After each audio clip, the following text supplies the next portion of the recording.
आज यहाँ धुबरी जिले के सम्मेलन के बाद धुबरी और कोकराझार से आए हुए हमारे सभी कार्यकर्ता को यहाँ भोजन चल रहा है। लगभग 2000 की संख्या में यहाँ कार्यकर्ता दोनों जिले से आए थे।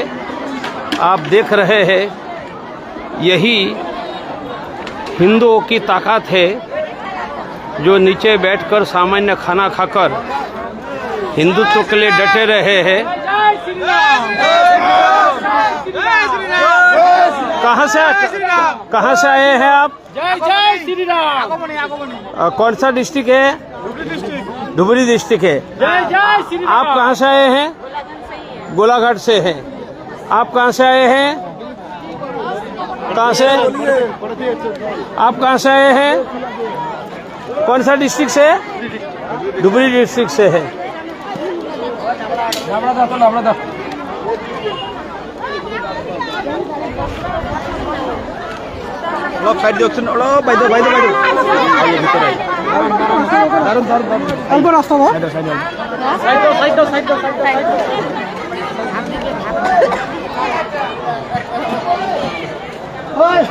कहाँ से आए हैं?